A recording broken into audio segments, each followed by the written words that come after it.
Hi guys, I am Mama Bear to Many. I am mom to 14 children. 12 of my children are still at home, and most of the kids that are still at home are doing some form of schooling because we're constantly learning. So we unschool, or child-led school, or whatever you want to call it. I don't know. Everyone has a different term for it. Basically, we take a more laid-back approach. We choose different forms of learning than the average person. We don't like sit down every day like, okay, we're going to do, this textbook from this time to this time. I like a lot of Charlotte Mason stuff as far as like reading real books. I like a lot of things like just hands-on activities. We spend a lot of time doing those types of things. Our money is prioritized basically around like places that we could go adventure and go on trips and that type of stuff. So most of the things that we get in for curriculum type things are just from the library, real life, hands-on books. So I thought I'd go over just a couple how it looks, because some people are like, oh, well, you have books, whatever. Or they don't really understand the whole concept. So every day, or we try every day to read out loud to our children. Sorry. We try to read out loud to our children, and a lot of times we're just reading small books to the younger kids, but we also, during nap time each day, I'll take a book. I'll read a book for like 2 chapters or something like that, and then I'll pass the book along to an older child to read a chapter or 2, and we end up getting through like 6 chapters or something like that over maybe an hour period. And the kids, they're allowed to like play quietly on the floor or just sit down and relax, depending on if they get loud, then they need to sit. If they are not loud and they just play quietly, then that's okay too. I'm okay with younger children looking at a storybook quietly because they're still hearing, they're still engaging, they're still like hearing whatever. I'm not reading the book to ask them like to narrate the whole book. But I do find them that they want to talk about a lot of things, or they'll ask questions or whatever later. So many of you know we already went to Colonial Williamsburg. We did that in March. This is April. I don't know what today is. April 20 something. And so we went to Colonial Williamsburg. So we're still kind of reading some things and finishing up on some things about like that. So we had got this series through the library. I actually, when we were down in Colonial Williamsburg, I took pictures of some of the books that I really was interested in sharing with the kids. And so I just, like in their gift shops, I took pictures of some books. This series was one of them. There was another one in the series that we already read and gave back to the library. But these were really good books. This book and the other one, I'm trying to think of the name of the story. It has another little girl in front. It's called the Young Americans Colonial Williamsburg series. And both of those were really good. This one is when Maria Ryan's father dies, her mother was forced to carry on work in publishing the Virginia Gazette. And so it's about the story of like how her father dies, starts at the beginning, and then how her mother is carrying on that. This is a really good book. The other one was really good as well. I'll try to remember the name of it and link it below. I'll link actually all of these if I can find them. I'll link them below so you have an idea of what they are.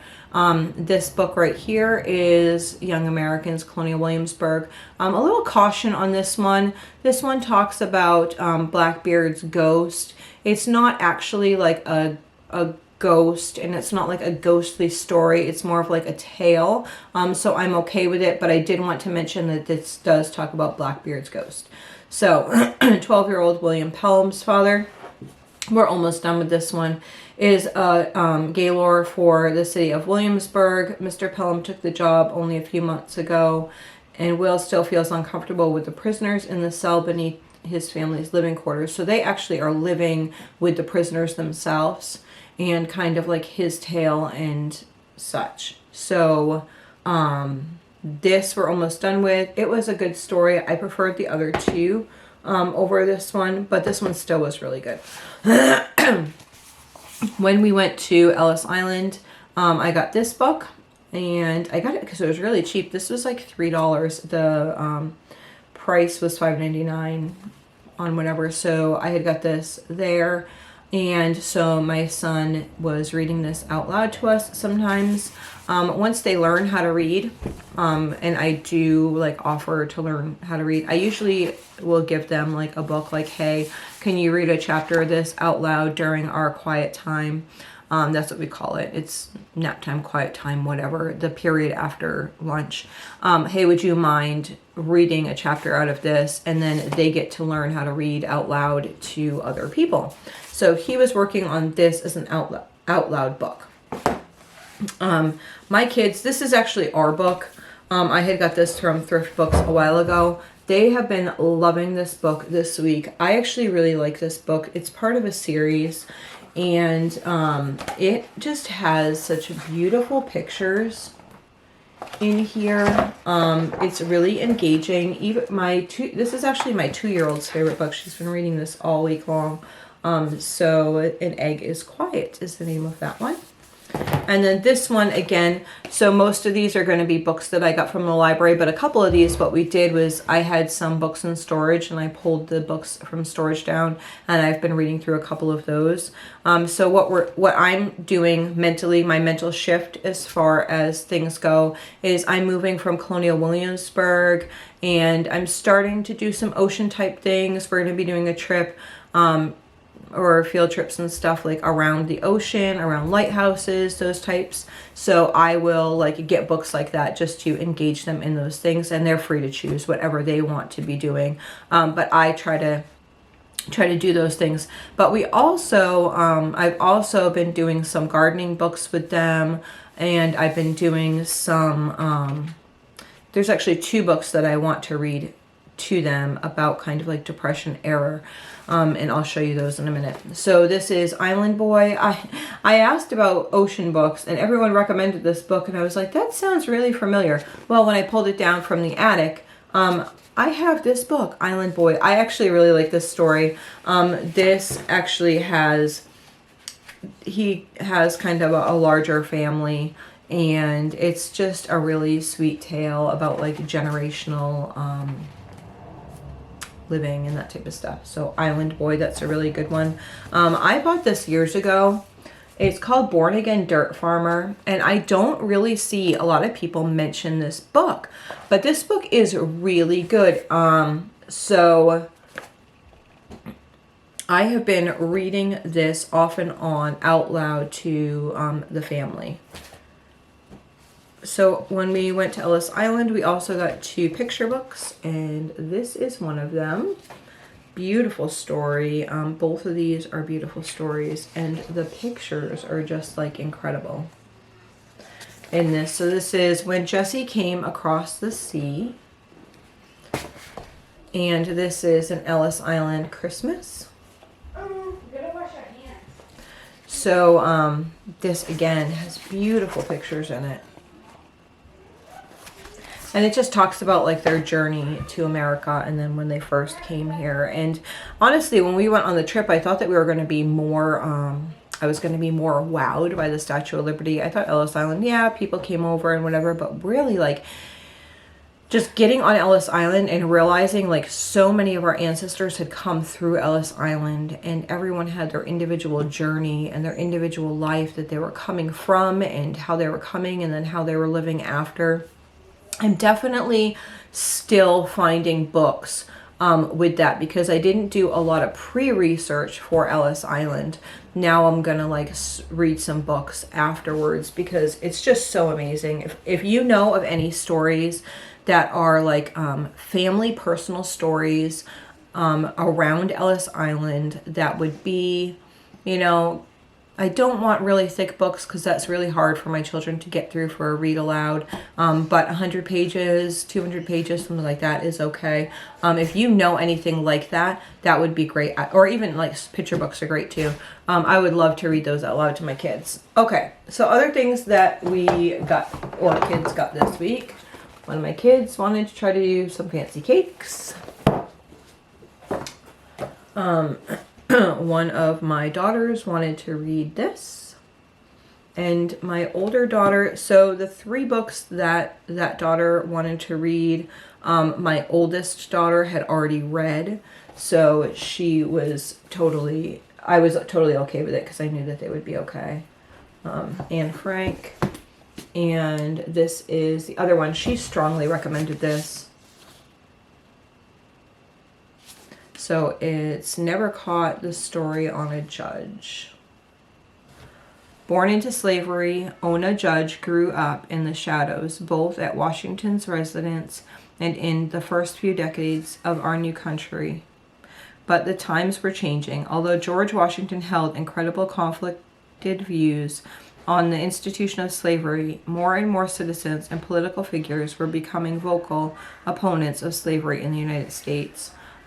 So after moving north with the Washingtons and interacting with Philadelphia's large black community, Ona's observed what freedom could be like.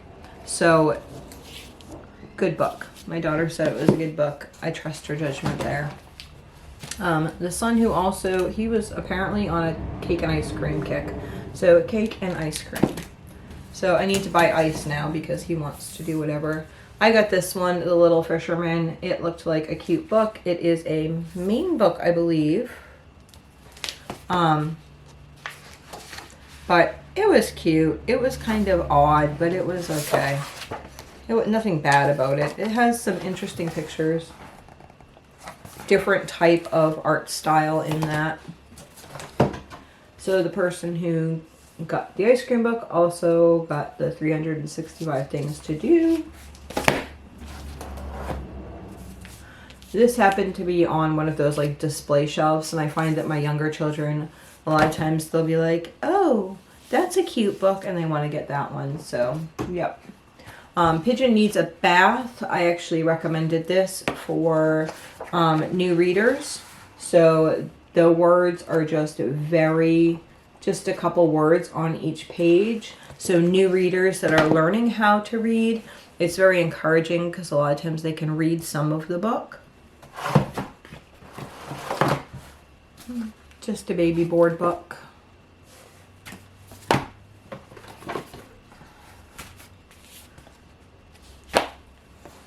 Some things they picked. This was actually a cute story.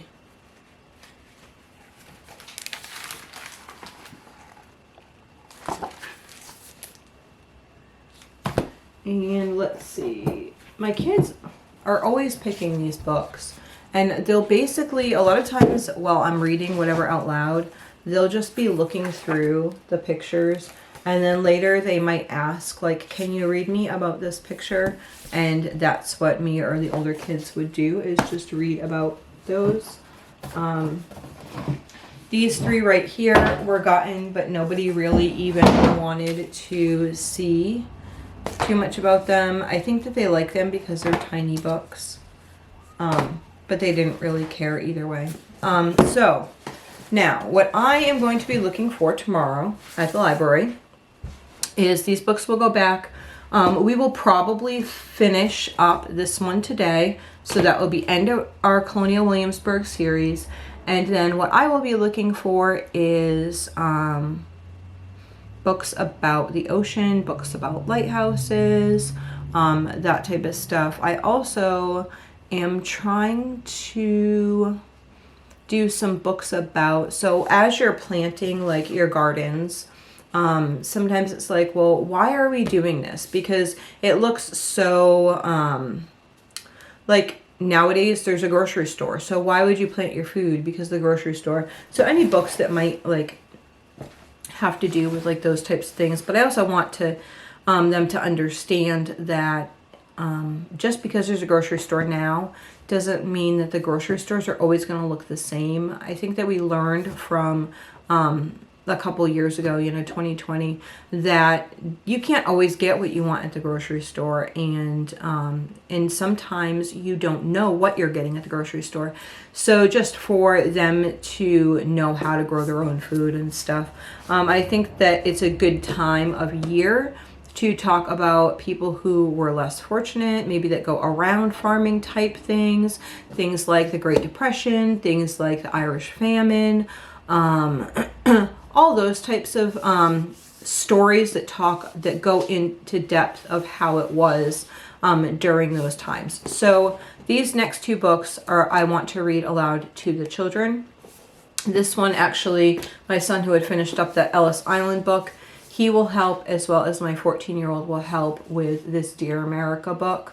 This is Not a Nickel to Spare. March 28th, 1933. I like the way that the Dear Americas are set up because there's short sections for kids to read. So this morning in school, one of the Gosier girls, Angela, fainted right in the middle of history. She just knelt over and fell on the floor. Afterwards, she told Mrs. Douglas it was probably because she was hungry, because it was her turn to miss breakfast this morning. She said someone in her family always has to miss it because there isn't enough for all of them. I feel sorry for Angela. We may not have much, but at least there's always a little bit for everybody. I wonder if the Depression is ever going to end. So I had gotten this book off of Thrift Books. I don't know, $3, something like that. And so we're going to read over this book. This book too came recommended to me, and I would like to do this as a read aloud. This is more centered around the dust storms during the Great Depression, so I wanted to read through this one for the kids. So because I have those big readers to be working on, I probably will be looking for more like picture books as far as the oceans and the subjects that I mentioned before. Now, that doesn't mean that my kids can't get whatever they want pretty much at the library. We avoid, or try to tend to avoid, you saw that Peppa Pig book. We try to tend to avoid those types of books because there's not a lot of like heart to it, but at the same time, like if they want to look at it, then that's okay. We just encourage, if they're getting whatever books, that if they got one of those books, that they get one of a different type of book, a different type of storybook. So that is about it. I think that reading is so important, but even more than that is like reading where you feel like you're part of a story, and you can be part of a change, or part of just learning, like part of it. The kids learn so much better than to just read facts in a textbook. If they're reading, for instance, like this story, Not a Nickel to Spare, about the Great Depression, and they're reading about somebody who actually lived through that, that's going to become more personal to them than just reading during the Great Depression, so many people didn't have food, blah, blah, blah, blah, blah. So that's just kind of the twist that we take on homeschooling, is we want to engage our children for them to like really be part of their learning experience. So if you have any questions about unschooling or books, or you have any suggestions, we would love to hear them. So just leave them in the comments below. Thanks so much.